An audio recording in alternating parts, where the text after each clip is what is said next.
All right, welcome back, everyone. We're back for another deep dive.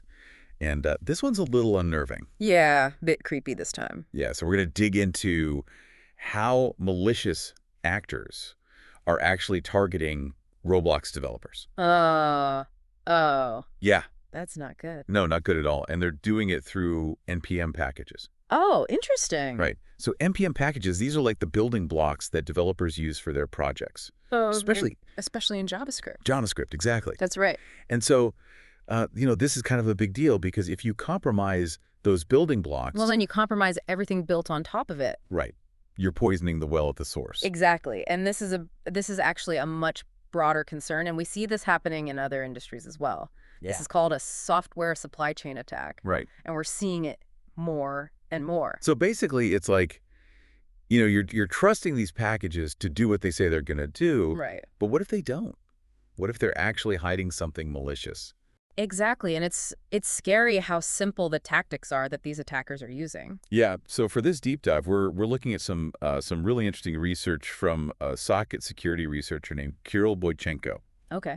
Um, and he uncovered how these malicious actors are basically playing a game of disguise. Interesting. Right. They're creating packages with names that are almost identical to legitimate ones. Like what? Give me an example. Yeah, so like no dulls. Oh, okay. I've heard of that. Right. So that's a common coding tool that a lot of JavaScript developers use. Yeah. And then there's also one called Rollimon's Epi. Okay. Now this one targets a developer tool that's used for trading virtual items in Roblox. Ah, so they're going after the folks who are building these tools and maybe not thinking about security as much. Exactly. And think about this. The Rollimon's tool itself is very popular. Really? Yeah, it has over 17,000 downloads just for its Python package. Wow. So that means that there's a lot of developers out there who could potentially be tricked by this. Right, because if you're not paying close attention, It's easy to make a mistake. it's very easy. They look almost identical. And they're using GitHub just like legitimate developers. Yeah, they're blending right in. Clever. So I'm curious though, like once one of these malicious packages is downloaded, Yeah, what happens? what happens? Like does a big warning sign pop up? No, it's much more insidious than that. Oh, great. The malicious code is actually obfuscated. Obfuscated. Yeah, so that means it's written in a way that makes it really, really hard to understand what it's actually doing. So like trying to read it would just be like, Like reading gibberish. okay, But hidden within that mess are two types of malware we call stealers. stealers. Yeah. So what do they steal? Well, pretty much anything valuable that they can find on your system. Oh no. Passwords, financial data, personal files, you name it, it's gone. And these stealers work in a few different ways, right? That's right. One is keylogging. Keylogging, that's where it records everything you type. Every keystroke? Yeah. So they can get your passwords that way, Oh, wow. your credit card numbers, and they can also intercept network traffic. So they're grabbing your data as it's moving between your computer and the internet. Exactly. And this is where it gets even crazier, right?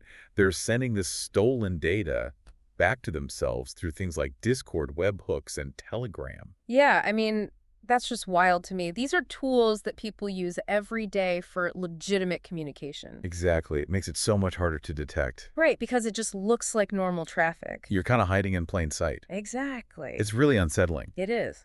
So, I mean, we talked about Rollo Mazzapi impersonating a tool for trading virtual items.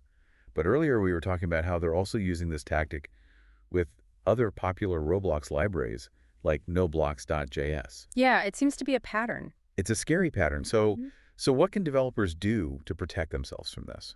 That's the big question, and I think a good analogy is to think of it like checking the label on a food product. Oh, Right, you wouldn't just eat something without knowing what's in it. right. Of course not. So developers need to be really careful about verifying package names, inspecting the source code, and making sure that what they're downloading is actually legitimate.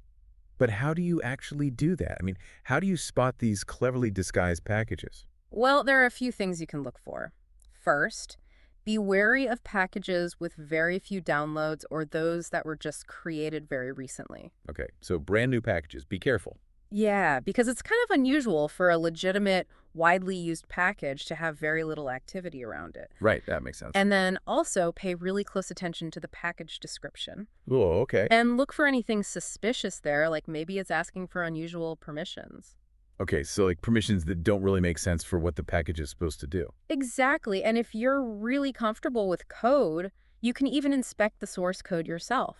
That's probably a good idea. Yeah, just to see if anything looks off. Right, you're looking for anything that just doesn't feel right. Exactly. So this is really a reminder that we need to be cautious, Absolutely. especially as open source software becomes more and more popular. Because these types of attacks are probably only going to become more common. Right, and it's not just developers who need to know about this. That's right. Anyone who uses software. Yeah, if you're using a computer, you need to be aware of these threats. And we all need to work together to stay safe. So share this information with others, stay informed about the latest security best practices. Let's make the open source world a safer place. Absolutely. So today we learned how attackers are using familiar names, trusted platforms, and everyday tools to spread malware and steal data. And we talked about some steps developers can take to protect themselves. It's scary stuff. Yeah. But here's a final thought for you. Knowing how easy it is to be tricked, how will you approach using third-party code in the future?